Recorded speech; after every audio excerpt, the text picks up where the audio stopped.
Hello बच्चों, सलाम, नमस्ते। आइए केमिस्ट्री पढ़ते हैं हंसते हंसते। तो आज का हमारा इस चैप्टर का लास्ट टॉपिक है। इससे पहले बच्चों की कोई फरमाइश थी तो आप लोग कमेंट करके बताइएगा या मुझे फ़ोन पे फ़ोन करके बताइएगा, व्हाट्सएप पर कॉल करके बताइएगा कि मैं क्वेश्चन आंसर इसके पहले कराऊं या अगला चैप्टर पढ़ाऊं।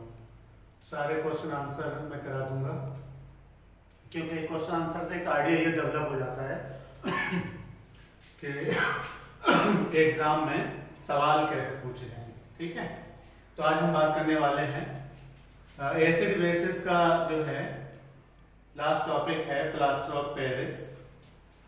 इस प्लास्टर ऑफ पेरिस का फार्मूला होता है CaSO4 हाफ H2O या CaSO4 होल ट्वाइस। बच्चों का सवाल होता है कि सर आधा वाटर मॉलिक्यूल कैसे हो सकता है। बात भी ठीक है आप लोगों की, है ना। तो पता ये चला कि दो कैल्शियम सल्फेट मॉलिक्यूल के बीच एक water molecule of crystallisation. Crystallisation का मतलब है जैसे पानी अगर आप छुएंगे तो पानी पता चल जाएगा, लेकिन इसके अंदर अगर पानी मौजूद है तो छूने से हम इसको महसूस नहीं कर सकते, वेट नहीं करेगा, ये गीला करने की प्रॉपर्टी नहीं होगी।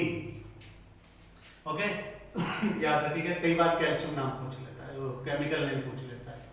तो प्लास्टर ऑफ पेरिस का केमिकल नेम क्या है? Calcium sulphate hemihydrate. अब ये सवाल उठता है, कई बार कंपटीशन में आता है, आपको सुन के हैरत होगी।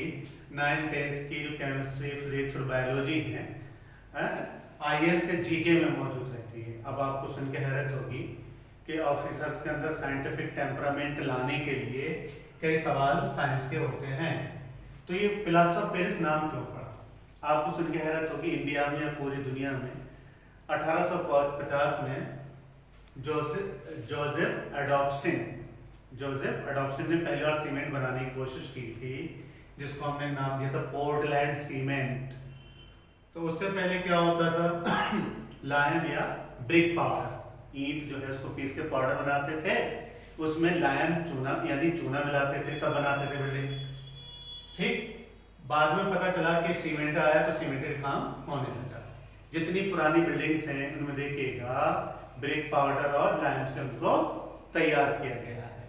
ठीक, तो वहां देखा गया कि वहां पर जो मॉन्ट मार्ट्रे एक डिस्ट्रिक्ट है पेरिस में, वहां पर एक पहाड़ है, माउंटेन है, तो उससे मटेरियल निकाला गया, तो उसको गर्म करके अंदर देखा कि उसके अंदर सेटिंग प्रॉपर्टी बहुत होती है, इसलिए प्लास्टर ऑफ पेरिस का दूसरा नाम रख दिया उन्होंने कैल्साइन्ड जिप्सम और हीटेड जिप्सम। कैल्साइन्ड का मतलब गर्म किया तो उसके अंदर सेटिंग प्रॉपर्टी आ गई, तो इन्हें बहुत अच्छा मटेरियल मिल गया। बल्कि ग्लैडिएटर मूवी है उसमें देखिएगा कोलोजियम, जहां पर लोग लड़ते हैं आपस में WWE की तरह, तो वहां पर पहली बार इसे डिजाइन किया गया था। बल्कि मेडिकल में जाएं, जो सेटिंग करते हैं ना फ्रैक्चर्ड बोन्स की, उसमें जो पट्टियां डबोते हैं तो पाउडर होता है, उसमें सीधे सीधे जिप्सोमा लिखा होता है। क्या? जिप्सोमा। तो इसकी सेटिंग प्रॉपर्टीज बहुत ज्यादा होती हैं। पहली बार पेरिस में डिस्कवर हुआ, इसलिए इसका नाम प्लास्टर ऑफ पेरिस पड़ गया। इसको बनाते कैसे हैं? It is prepared by controlled heating of gypsum. Controlled heating of gypsum. Gypsum का फार्मूला क्या होता है? CaSO4। ये बात आपको शायद पता होगी, राजस्थान के इलाके में जिप्सम बहुत ज्यादा मिलता है, तो ये 100 डिग्री सेल्सियस से ऊपर नहीं जाना चाहिए। 100 डिग्री सेल्सियस जब गर्म करेंगे तो इसमें से वाटर मॉलिक्यूल निकल जाते हैं। उसके बाद जो बचता है उसको प्लास्टर ऑफ पेरिस कहा जाएगा। नाम याद हो गया आपको, calcium sulphate hemihydrate by heating gypsum under control condition. अब जहन में सवाल ये पैदा होता है, अगर कंट्रोल नहीं करेंगे तो क्या होगा? वो डेड वर्ल्ड प्लास्टर में चेंज हो जाएगा और उसकी सेटिंग प्रॉपर्टीज खत्म हो जाएंगी। ठीक है, अब इसमें लिखते हैं कि जैसे ही बनके तैयार हो इसको फौरन मॉइस्चर प्रूफ और एयर प्रूफ कंटेनर में पैक करना चाहिए। आप लोगों ने कभी डिजाइन बनाई हो तो 1-1 किलो के पैक आते हैं। अब वो क्या होता है, पॉलीथीन में रैप होते हैं। तो अगर उसको खुला छोड़ दें तो क्या होगा, बिल्कुल ऐसा ही हाल होगा। सीमेंट होता है ना, सीमेंट के जो सिलोज होते हैं, पैकेट्स होते हैं, तो क्या होता है अगर उसको बरसात में खुला छोड़ दें तो धीरे धीरे क्या होता है, सेट हो जाता है। या कई बार साइड में देखिए, मुझे लगता है 10 से 20 बोरियां बर्बाद होती होंगी, तो वो मजदूर जो उसकी देखभाल करता है, वॉचमैन होता है, वो उसको सीढ़ियाँ बना लेता है और जिस अंदाज में वो बोरियां रखी थी वैसी शेप ढल जाती है, उसी को नाम देते हैं मोल्डिंग। ये इसका हाल होता है। अगर ये मॉइस्चर एब्जॉर्ब कर गया तो क्या होगा, कॉम्पैक्ट एंड हार्ड मास में चेंज हो जाएगा।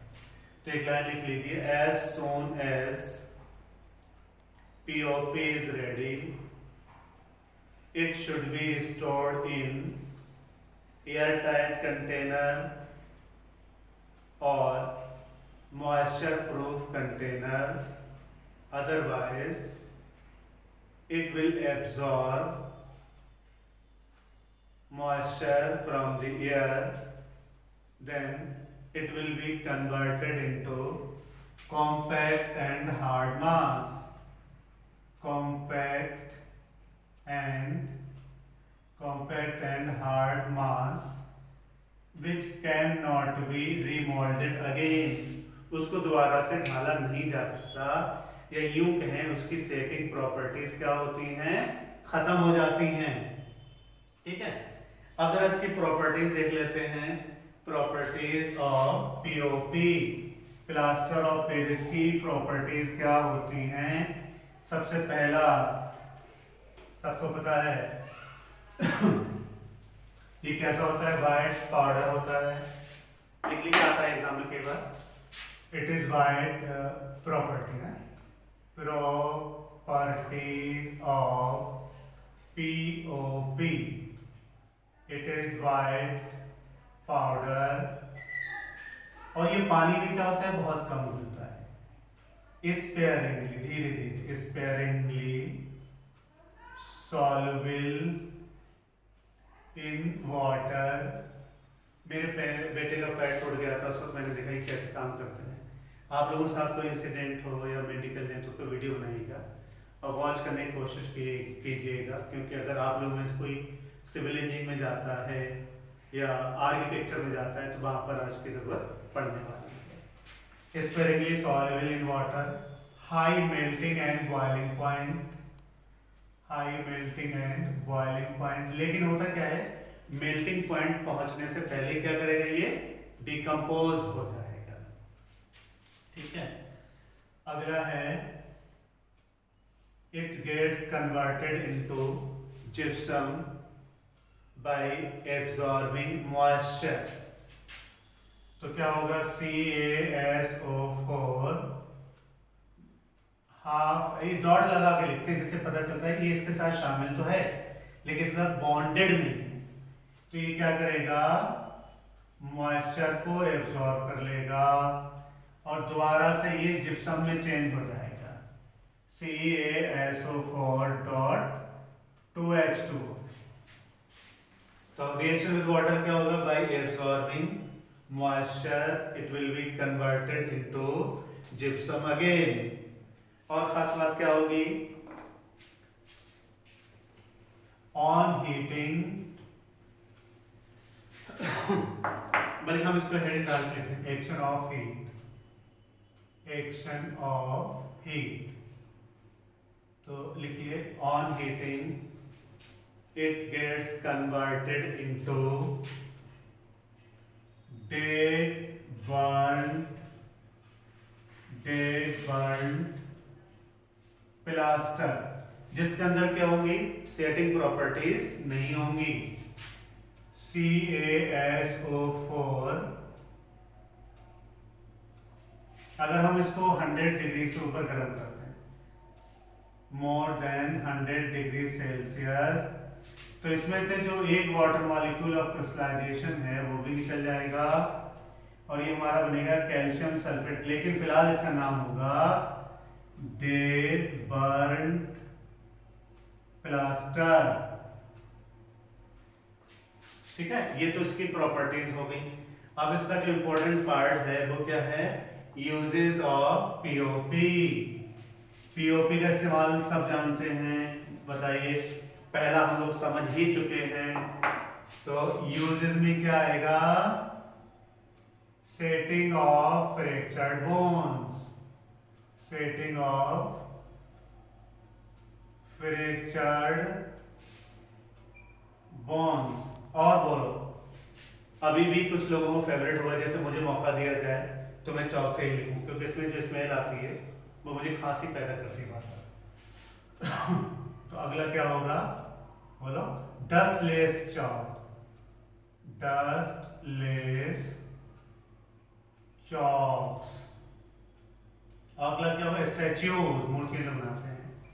अब तो कुछ स्कूलों में क्या होता है, ये SUPW में या 6 सब्जेक्ट की शक्ल में आ गया है, तो वहां पर क्या होता है, इससे स्टैच्यू, टॉयज सब बनाना सिखाते हैं, स्टैच्यूज एंड टॉयज।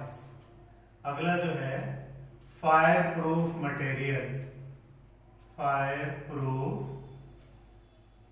मटेरियल। जो फायर ब्रिगेड वाले होते हैं ना, लोहे की कैप से पहने रहते हैं, तो उसके अंदर क्या होता है, पीओपी भरा रहता है। पीओपी की खास बात है, ये हीट को ना तो अंदर जाने देता है, ना अंदर की हीट बाहर आने देता है। अगला है एयर टाइट पैकिंग, ये बहुत इंपॉर्टेंट, एयर टाइट पैकिंग। इसकी खास बात क्या है, जब ये वाटर एब्जॉर्ब करता है तो इसके अंदर थोड़ा सा एक्सपेंशन हो जाता है, तो कहीं पर छोटी सी दराज या कहीं पर जो हिस्सा खाली रहता है वो क्या होता है, भर जाता है। अगला जो सबका फेवरेट है, डेकोरेशन ऑफ, डेकोरेशन, उर्दू वाले कहते हैं डेकोरेशन को डेकोरेशन, डेकोरेशन, डेकोरेशन।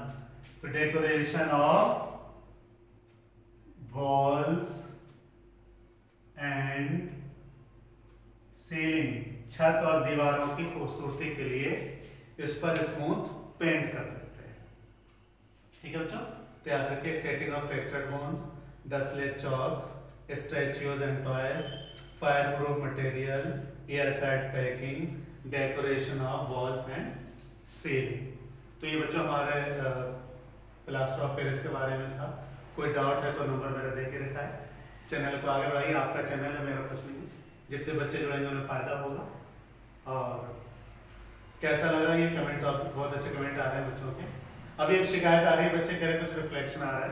सॉरी बच्चों, मेरे पास अभी बहुत बढ़िया स्टूडियो नहीं है, तो धीरे धीरे हम इम्प्रूव करेंगे।